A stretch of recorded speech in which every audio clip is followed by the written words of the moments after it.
మీ అందరికీ దేవుడి మీద చాలా ఆసక్తిగా ఉంది. దేవుడి ఎదుర్కోవడానికి దేవుడు మీ కుటుంబాన్ని దేవుడు దీవించాక మన తండ్రి అయిన దేవుని నుండి ప్రభువైన యేసుక్రీస్తు నుండి కృపా సమాధానం కలుగుగాక. ఆమేన్. యెషయా గ్రంథము 7వ అధ్యాయము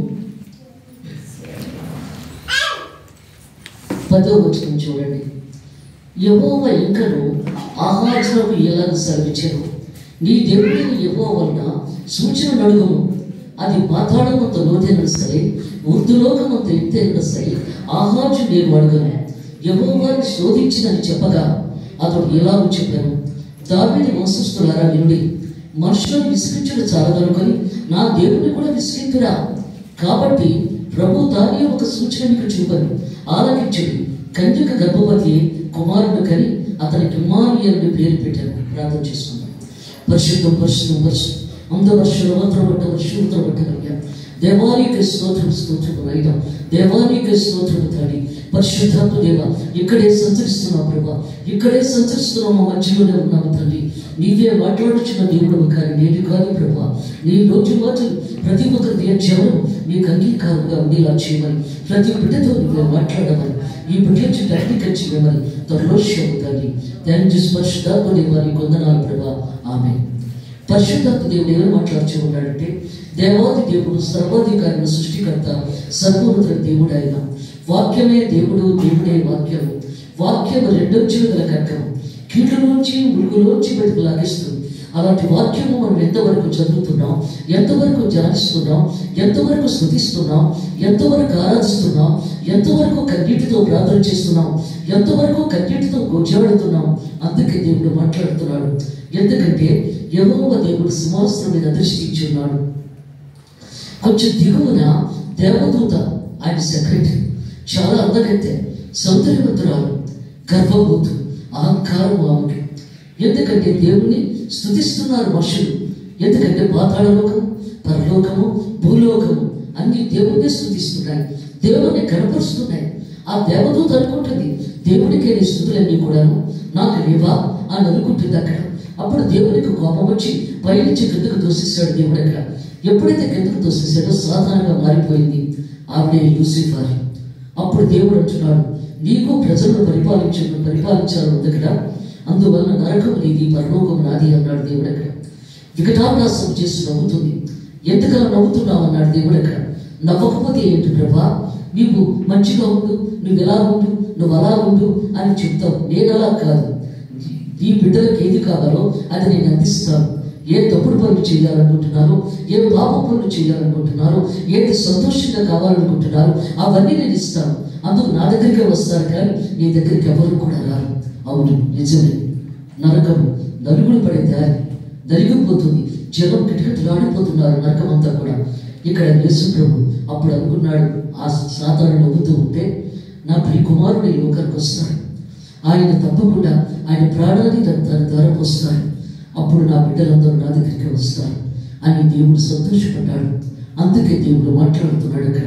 అది నవ్వునంత మాత్రంలో బాధపడలేదు. అందుకే దేవుడు మాట్లాడుతున్నాడు అక్కడ. ఆ ప్రియ కుమారుడు గురించి దేవుడు ఇక్కడ ఆలోచిస్తున్నాడు. మరణశేషము రాసిన వాడు మరణిస్తేనే తప్ప ఆ మరణశేషం రద్దు కాదు. మరణశేషము రాసిన వాడు యెహోవా దేవుడు. అందుకే దేవుడు మాట్లాడుతున్నాడు. ఎందుకంటే ఆదామును ఎవరు సృష్టించి సాధారణ బాగుగా మారి అప్పుడు దేవుడు చెప్పాడు, ఆ చెట్టు ఫలాలను తినకూడదు, మీరు అన్నీ తినొచ్చు, కానీ సమస్తం మీకు ఇస్తున్నాను.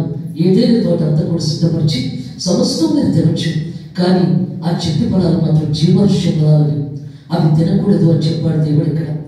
కానీ సాధారణ పక్క నుండి చూస్తుంది బాబు రూపంలో, దేవుడు మీరు దేవదూత వలె అయిపోతారని దేవుడు అలా చెప్పాడే, కానీ అది తినకుండా ఉండ అవసరం లేదు, తినండి అని చెప్పింది అక్కడ.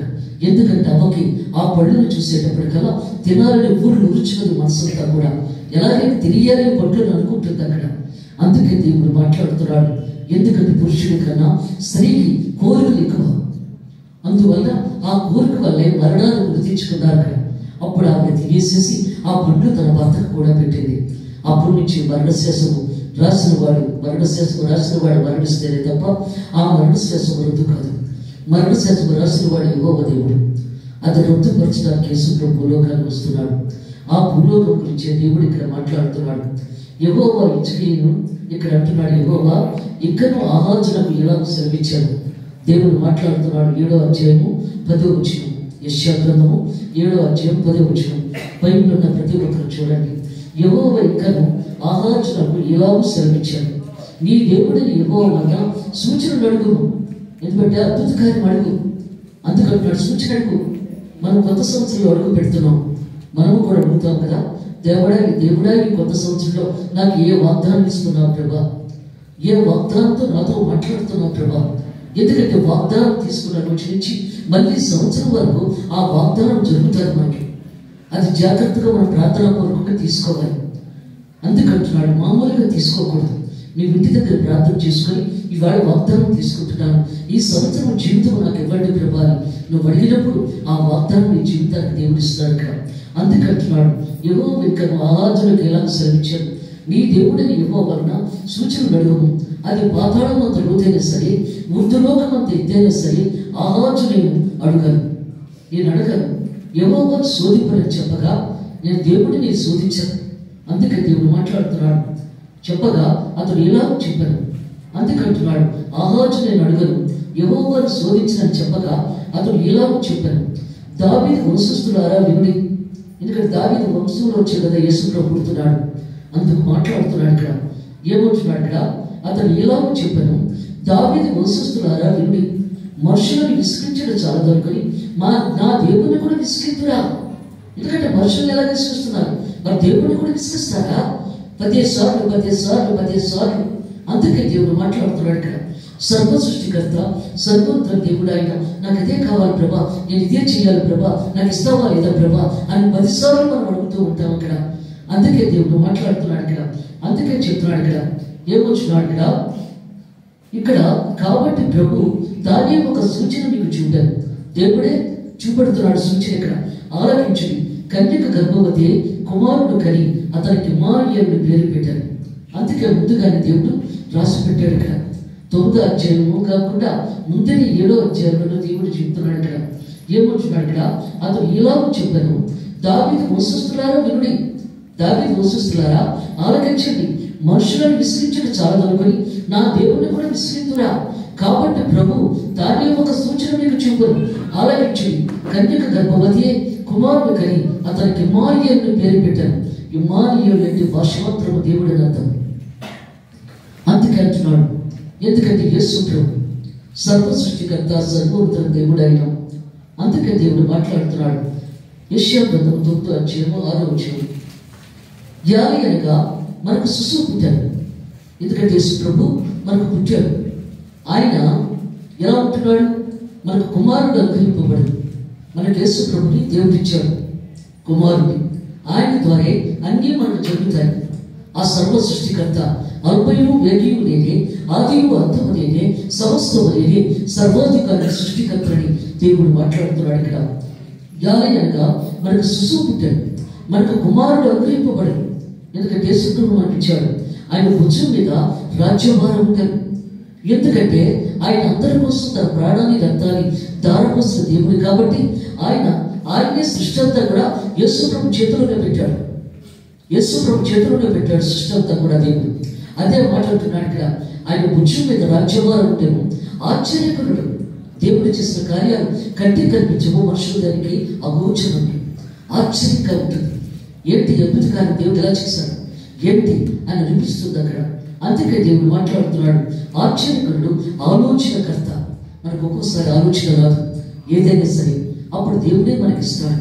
ప్రభా ఈ ఆలోచన నాకు రావటం లేదు, నేను ఎందుకు ఇలా ఉన్నాను నాకు తెలియటం లేదు, నాకు ఆలోచన ఇవ్వండి, మంచి జ్ఞానాన్ని ఇవ్వండి ప్రభా. మనం ప్రార్థన చేసుకున్నప్పుడు దేవుడు మనకు ఆలోచన ఇస్తాడు ఇక్కడ.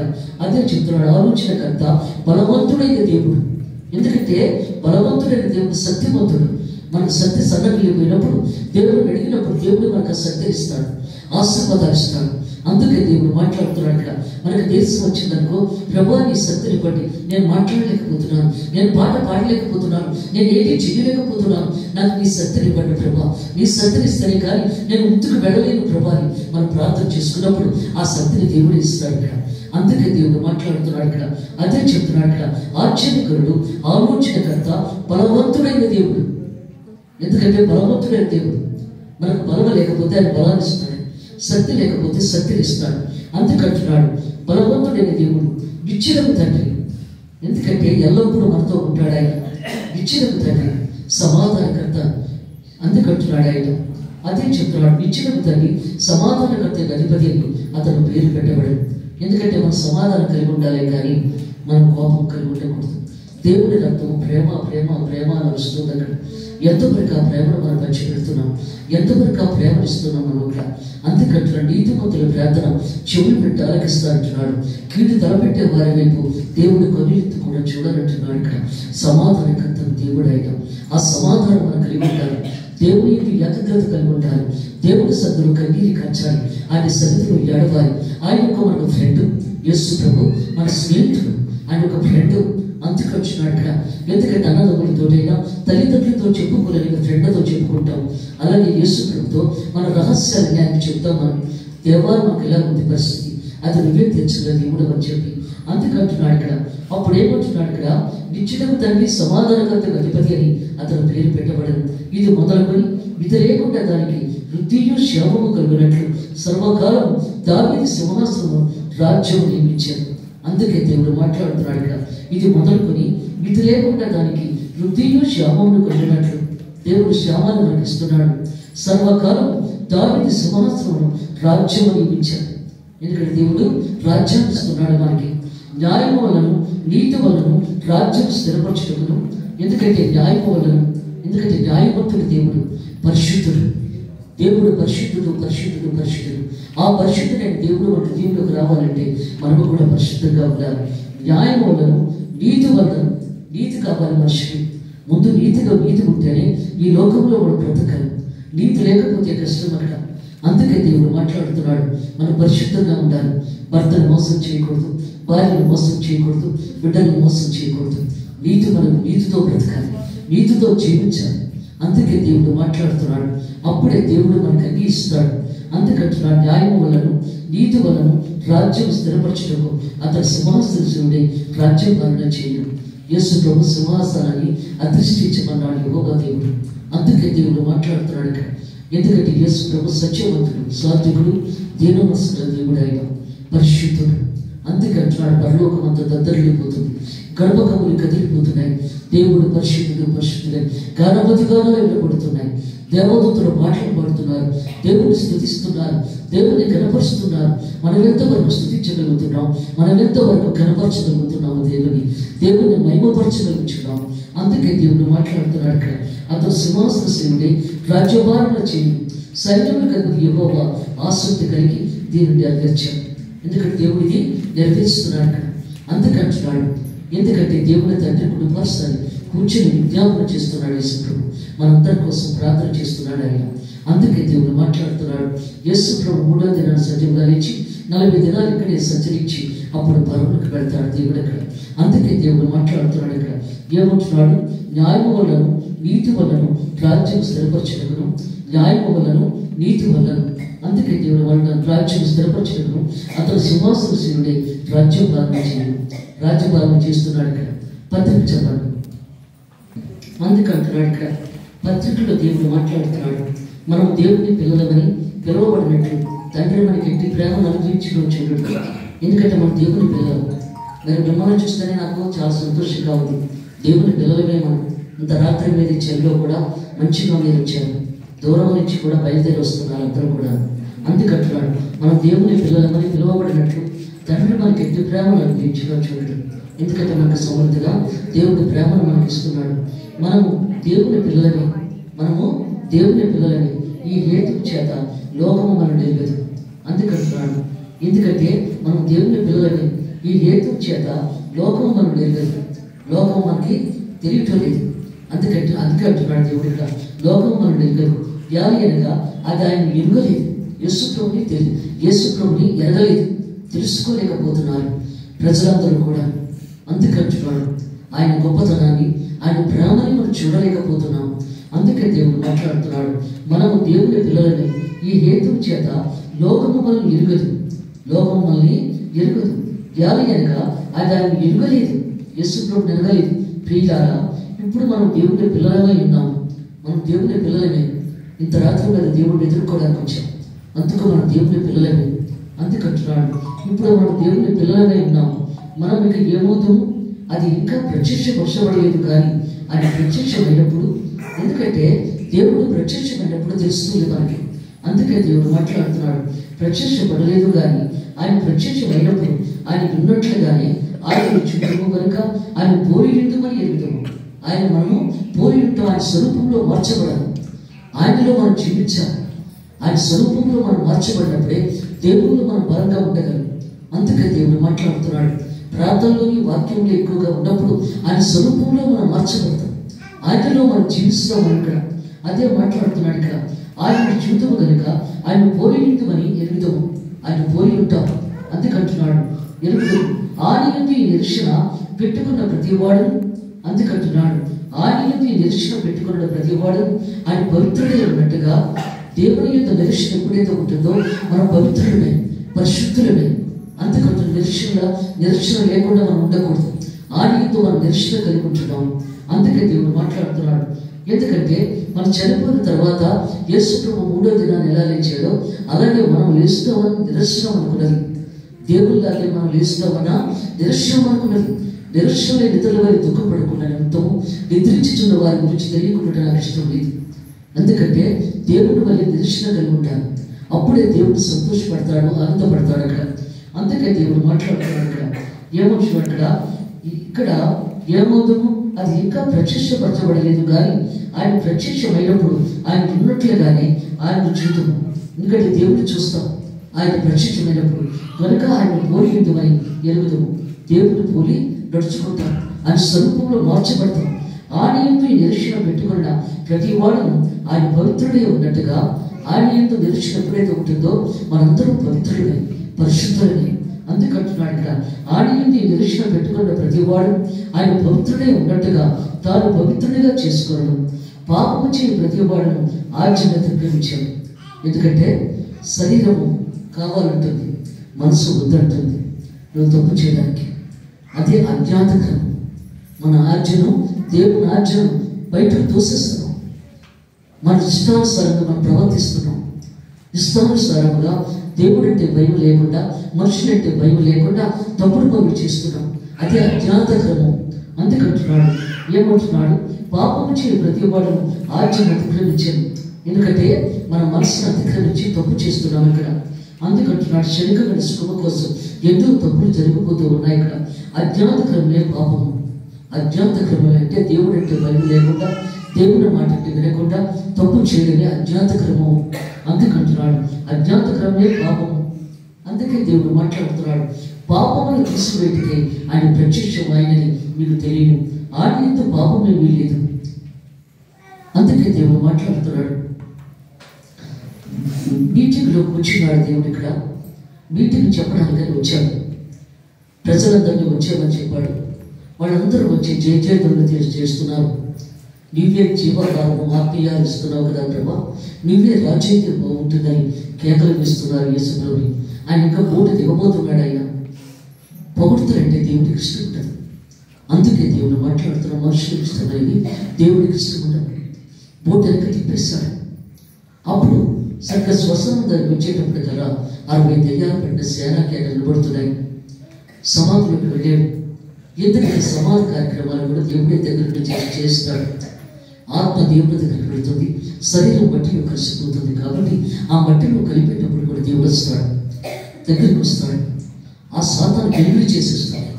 అప్పుడు దేవుడు బోట్లోంచి దిగి శ్వసనంలోకి వచ్చాడు. సాతాను ఉంటుంది, నీ సమయం ఇంకా రాలేదు కదా, అప్పుడే వచ్చేటువంటి అని అడుగుతుంది దేవుడిని. అక్కడ డోర్ మూసుకొని బయటకు పోన్నాడు దేవుడు. ఇక్కడ నేను ఎక్కడికి వెళ్తాను, ఆ 10 మందిలో నన్ను తోలి, అప్పుడు నేను వెళతాను అన్నది. అప్పుడు ఆ 10 మందిలో తోలి వేసేటప్పటికల్లా ప్రభాతాన్ని 10 సముద్రంలో పడి చచ్చిపోతాయి.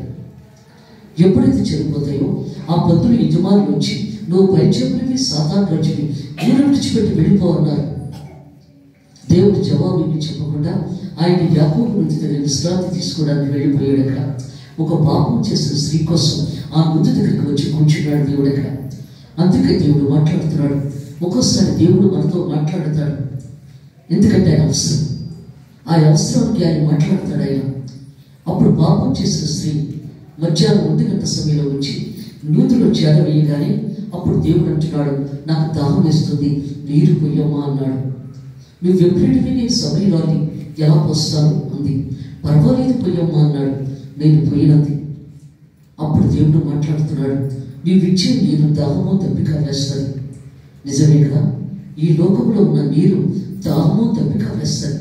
అది కంట్రోల్ అవ్వదు, ఆ దాహమో దప్పిక.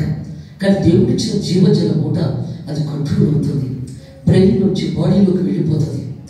సర్వం శరీరం అంతా కూడా ఆయన అధీనంలోకి వచ్చేస్తున్నారు. అక్కడ మనకి ఏది కావాలో దేవుడు అన్ని అనుగ్రహిస్తున్నాడు అక్కడ. అందుకే దేవుడు మాట్లాడుతున్నాడు, ఇహలోకమైన జీవనము కన్నా పరలోక జీవనము గొప్పది. పరలోక జీవము కోసే మనం ఇంత దూరం వచ్చాం. ఈ రాత్రి మీద ఆయన కోసం ఇంత దూరం వచ్చాం, ఆ పరలోక జీవనము కోసమే. అప్పుడు అమ్మా నేను ఇచ్చే నీరు దాహమో దప్పిక వేయదు, అది జీవజల మూట. అప్పుడు కొంత సంఘంలో పెట్టుకుని వచ్చి ఆ జీవజల మూట నాకు ఇవ్వవా ప్రభు అని అడిగింది. అలాగే ఇస్తాను అన్నాడు. చాలా స్ఫూర్తిగా మాట్లాడతాడు. కర్ర పెరగదు పాము చావదు అన్నట్టుగా మాట్లాడతాడు దేవుడు అక్కడ. అప్పుడు అమ్మా నీకు ఎందుకెవరు, నేను ఇస్తాను, కానీ నీ భర్తను తీసుకుంటా. భర్త లేడని దేవుడికి తెలుసు, కానీ ఆమెకి తెలుసు లేదని చెప్పి నీ భర్తను తీసుకుంటా అన్నాడు దేవుడు అక్కడ. నాకు భర్త లేడు కదా అంది. అవును, ఇప్పుడు ఉన్నవాడు నీ భర్త కాడు, నీకు 5 భర్తలు ఉన్నారు కదా. దేవుడు స్తోత్రం. ప్రియ హృదయాంతరంగాన్ని చూసే దేవుడు, హృదయాన్ని పరిస్థితించే దేవుడు, అంతరంగాన్ని చూస్తున్నాడు ఆయన. మనం పైకి మంచిగా కనబడుతున్నా సరే అంతరంగంలో ఏమున్నదో ఆయనకు తెలుసు. హృదయాంతరంగాన్ని చూసే దేవుడు, రహస్య భావాలని కూడా విడుదల చేసే దేవుడు ఆయన. సర్వ సృష్టికర్త, సర్వోన్నత దేవుడు ఆయన. ఆ పాపం చేసిన స్త్రీకి హృదయ పాప రహస్య పాపాలు ఉన్నాయి.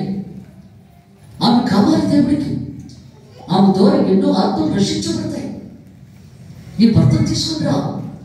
నా భర్త లేడు, ఇప్పుడు ఉన్నవాడు నీ భర్త కాడు, నీకు 5 భర్తలు ఉన్నారనేటప్పటికల్లా ఆయన కాళ్ళు పట్టుకొని కన్నీరు కచ్చింది, ఏడ్చింది. నేను పాపాత్తుని ప్రభా, నన్ను క్షమించి ప్రభా ఏడ్చి ఊరిలో కూడా వెళ్ళి 5,000 జనాంగాన్ని తీసుకొచ్చి వాక్యం చెప్పించింది ప్రభు చేత 3 రోజులు. దానికోసమే ఆయన పాపం చేసిన స్త్రీతో స్నేహం చేయడానికి వచ్చారు. 5,000 జనాంగం కోసం వాడు మారాలి. అందుకే దేవుడు మాట్లాడుతున్నాడు. యూసిఫర్ అంటుంది కదా, ఎందుకంటే అందరూ నా దగ్గరికే వస్తారు, నీ దగ్గరికే వస్తారు. అందుకు యేసు ప్రభు ద్వారా వీళ్ళందరూ వస్తున్నారు. ఆయన రక్తాన్ని ప్రాణాన్ని ధారపోస్తున్న దేవుడిగా వచ్చాడు ఇక్కడ. అందుకే దేవుడు మాట్లాడుతున్నాడు, జీవాధిపతుల దేవుడు, సర్వోధికారి సృష్టికర్త, సర్వోన్నత దేవుడు ఆయన. అందుకే దేవుడు శ్రమిస్తున్నాడు ఇక్కడ. అప్పుడు 3 రోజుల వాక్యం చెప్పి అక్కడ వాళ్ళందరినీ మార్చుకున్నాడు దేవుడు అక్కడ. అందుకే దేవుడు మాట్లాడుతున్నాడు ఇక్కడ. ఏమొచ్చినాడు ఇక్కడ, ఆయన ఈ దర్శనం పెట్టుకున్న ప్రతివాడు ఆయన పవిత్రుడే ఉన్నట్టుగా తాను పవిత్రుడిగా చేసుకోవడం. పాపం చేయ ప్రతివాడు ఆజ్ఞను అతిక్రమించాడు. ఎందుకంటే దేవుని ఆజ్ఞని అతిక్రమిస్తున్నాడు. దేవుడు అంటే భయం లేదు, భక్తి లేదు. నా భార్య చూస్తుందేమో, నా భార్య బాధపడుతుందేమో, నా భర్త బాధపడతాడేమో అన్న భయం లేకుండా ఈ లోకంలో మనం జీవిస్తున్నాం. అందుకే అంటున్నాడు, ఆజ్ఞను అతిక్రమించాడు. అజ్ఞాతక్రమే పాపం, అజ్ఞాతక్రమే పాపం. పాపమును తీసివేయటకే ఆయన ప్రత్యక్షం ఆయనని మీకు తెలియదు. ఈ పాపాన్ని విడుదల చేయడానికే దేవుడు వచ్చాడు. అందుకే దేవుడు అంటున్నాడు, జకయ్య కిందకు దిగిరా అన్నాడు. వేడి చెట్ల మీద కూర్చున్నప్పుడు, నేను పాపాత్తుడు కదా ప్రభా, నా దగ్గరికి ఎందుకు వచ్చావు? ఎందుకంటే పాపుల కోసమే దేవుడు ఈ లోకంలోకి వచ్చాడు. 99 మంది నీతిమంతుల కంటే ఒక పాపి వారి మనసు పొందితే పశ్చాత్తాపం మంచిగా పరలోక రాజ్యంలో ఆనందం కలుగుతుందన్నాడు. అందుకే దేవుడు మాట్లాడుతున్నాడు, పాపమును తీసివేయడానికి ఆయన ప్రత్యక్షమయ్యాడు. మన పాపాలు తీసివేయడానికే ప్రత్యక్షమయ్యాడు ఆయన. అందుకంటున్నాడు ఇక్కడ, మీకు తెలియని ఆయన ఇంటూ పాపం ఏమీ లేదు. 33.5 సంవత్సరాల వయసు గలవాడు యవ్వనస్తుడు యేసుప్రభు పాపం లేనివాడిగా జీవించాడు. అందుకే దేవుడు మాట్లాడుతున్నాడు ఇక్కడ. తన రక్తాన్ని ప్రాణాన్ని దారపోసిన దేవుడు అయినా పరిశుద్ధుడు. పరలోకమంతా దద్దరిల్లిపోతుంది, గర్భకములు కదిలిపోతున్నాయి. దేవుడు పరిశుద్ధుడు పరిశుద్ధులై గానాలు చేస్తున్నారు అక్కడ యోహాను సువార్త. అందుకే దేవుడు మాట్లాడుతున్నాడు ఇక్కడ. ఎందుకంటే సర్వాధికారి సృష్టికర్త సర్వోన్నతుడైన దేవుడు ఆయన. యేసుక్రీస్తు జ్ఞాన విధానం ఎట్లగా ఆయన తల్లి అయిన మరియ యేసేపుకు ప్రదానం చేయబడింది. ఎందుకంటే యేసేపుకి దావీదు కుమారుడైన యేసేపుకి మరియకి ప్రదానం చేయబడింది. ప్రధానం అంటే సగం పెళ్లి అయిపోయినట్టే లెక్క. ప్రధానం అయిపోయిన తర్వాత ప్రార్థన చేసుకుంటుంది. ప్రదానం చేయబడిన తర్వాత వారి ఏకము కాకముందు ఆమె పరిశుద్ధాత్మ వల్ల గర్భవతిగా ఉండాలి. ఎందుకంటే ఆమె ప్రధానం అయిపోయిన తర్వాత మోకరించి ప్రార్థన చేస్తుంది. మంచి భర్తలు ఇచ్చావు ప్రభా, చాలా స్తుతులు ప్రభా, నీ స్తోత్రాలు ప్రభా అని నేను కనపరుచుచున్నాను ప్రభా అని చెప్పి ప్రార్థన చేసుకుంటుండగా దేవదూత గబ్రియల్ వచ్చింది. ఇక శుభవచనం అది. ఏంటి ఆ శుభవచనం? ఎందుకంటే లోకరక్షకుడు నీ గర్భంలో పుట్టాలని ఆశపడుతున్నాడు, నీ గర్భంలో పుట్టడం నీకు ఇష్టమేనా అని గబ్రియల్ అడిగింది. అప్పుడు ఆవిడ, అయ్యో మా అత్తగారిని మా ఆయన్ని అడగండి అనలేదు. అక్కడ దేవుడి చిత్తం ఎలా ఉన్నదో అలాగే జరిగిపోయి అంది. అప్పుడు పరిశుద్ధాత్మ ద్వారా ఆమె గర్భం ధరించబడింది. ఎవరికి చెప్పలేదు, దేవుడి చిత్తానికే వదిలిపెట్టింది అక్కడ. అందుకే దేవుడు మాట్లాడుతున్నాడు. సర్వోధికారుల సృష్టికర్త సర్వోన్నతుడు దేవుడు ఆయన. అప్పుడు యేసేపుకి తెలిసింది ఆమె గర్భవతిగా ఉన్నదని చెప్పి. అప్పుడు ఆయన మంచివాడు కాబట్టి భార్య మీద అనుమానం పడకుండా వదిలేద్దామనుకున్నాడు. ప్రతి పురుషుడు కూడా ఆ పురుషుడు పవిత్రుడో పరిశుద్ధుడో తెలియదు, కానీ భార్య మాత్రం గర్భంతో ఉన్నదని తెలిసి ఆమెను అడగొచ్చు కదా, ఎలా వచ్చింది ఏంటని చెప్పి అడగొచ్చు కదా, అడగకుండా ఆమెను వదిలేస్తాననుకున్నాడు యేసేపు. దేవదూతకి దేవుడికి తెలిసి వెంటనే దర్శనంలోకి వచ్చేసింది గబ్రియల్. అప్పుడు అంటున్నాడు ఇక్కడ, ఆమెను అవమానపరచగలగా రహస్యంగా విడనాన్ని ఉద్దేశించాడు. మరియని వదిలేద్దామని అనుకుంటుంది. బాబు అతడు ఆ సంగతుల గురించి ఆలోచించుకుంటుండగా ఇదిగో ప్రభుదూత స్వప్నముందతనికి ప్రత్యక్షమై స్వప్నముందతనికి కనబడి చెప్తుంది. ప్రత్యక్షమై దావీదు కుమారుడైన యేసేపు, నీ భార్య మరియను చేర్చుకుంటకు భయపడకు. ఆమె నీ భార్య పవిత్రురాలు, పరిశుద్ధురాలు, పరిశుద్ధాత్మ ద్వారా ఆమె గర్భం ధరించింది. అందుకు ఆమె చేర్చుకున్నంత దేవదూత అక్కడ పరిశుద్ధాత్మ వలన కలిగినది. ఆమె యొక్క కుమారుడు కళ్ళు తన ప్రజలను వారి పాపముల నుండి ఆయన రక్షించారు. ప్రతి ఒక్కరిని కూడా ఆయన రక్షించారు. అందుకే దేవుడు మాట్లాడుతున్నాడు, ఆమె యొక్క కుమారుడు కళ్ళు తన ప్రజలను వారి పాపముల నుండి ఆయనే రక్షించను. కనుక ఆయనకు యేసు అని పేరు పెట్టిదన్నాడు. యేసు అని పేరు పెట్టిదమంటున్నాడు ఇక్కడ. అందుకంటున్నాడు పెట్టిదవాడు, ఇదిగో కన్యక గర్భవతి కుమారుని కను. అప్పుడు చెప్తుంది గబ్రియల్. అందుకే దేవుడు మాట్లాడుతున్నాడు ఇక్కడ, ఇదిగో కన్యక గర్భవతి కుమారుడు కను, ఆయనకు ఇమ్మానుయేలుని పేరు పెట్టిదారు. ఎందుకంటే ఇమ్మానుయేలుని పేరు పెడుతున్నాడు ఇక్కడ. పెట్టిదు అని ప్రభు తన ప్రవక్త ద్వారా పలికిన మాట నెరవేరేటట్లు ఇదంతయు జరిగాను. ఇమ్మానుయేలు పేరునకు భాషాంతరం, దేవుడు మనకు తోడని అర్థం. అందుకంటున్నాడు భాషాంతరము దేవుడు అని మనకు అర్థం. అందుకే దేవుడే మనకి. అందుకంటున్నాడు మనిషి కుమారుడిగా ఈ లోకంలోకి వచ్చిన భాషాంతరమున దేవుడు అని చెప్తున్నాడు ఇక్కడ. ఇదిగో కన్యక గర్భవతి కుమారుని కరుడు, ఆయనకు ఇమ్మానుయేలుని పేరు పెట్టిదరు అని ప్రభు తన ప్రవక్త ద్వారా పలికిన మాట నెరవేరినట్లు ఇదంతయు జరుగును. ఇమ్మానుయేలు పేరునకు భాషాంతరము దేవుడు మనకు తోడని అర్థం. యేసేపు నిద్ర మేలుకొని ప్రభు దూత తనకు ఆజ్ఞాపించిన ప్రకారం చేశాడు. అప్పుడు తన భార్యని చేర్చుకున్నాడు దేవదూత చెప్పినట్లుగాని. ఎందుకంటే దేవుడు మనతో మాట్లాడతాడు. ఏం జరిగినా, ఎలా జరగబోతున్నా, ఏది చేసినా మనకు దేవుడు కనబడతాడు అక్కడ, మనతో మాట్లాడతాడు అక్కడ. అలాగే ఇక్కడ కూడా మాట్లాడుచున్నాడు. యేసేపు నిద్ర మేలుకొని ప్రభు దూత తనకు ఆజ్ఞాపించిన ప్రకారం చేసి తన భార్యను చేర్చుకొని ఆమె కుమారుని కను వరకు ఆమెను ఎరగకున్నాను. అతడు ఆ కుమారునికి యేసుని పేరు పెట్టాడు. ఎందుకంటే యేసుని పేరు పెట్టాడు అక్కడ. రాజైన ఏడు దినముల యందు యోదయ దేశం బెత్లెహేములో యేసు పుట్టాడు. పిమ్మట ఇదిగో తూర్పు దేశపు జ్ఞానులు యెరూషలేముకు వచ్చి, ఎందుకంటే దేవదూతలు యేసుతో పుట్టిన వెంటనే అక్కడ గొల్లలు చెరలో ఉన్నారు, వాళ్ళకి అన్ని కష్టాలే. అప్పుడు దేవదూతలు వెళ్ళి మీ కష్టాలు తీర్చడానికి యేసు ప్రభు పుట్టాడు, లోకరక్షకుడు. ఆయన దర్శించండి. పశువుల పాకలో సత్రంలో చోటు లేక పశువుల పాకలో జన్మించాడు.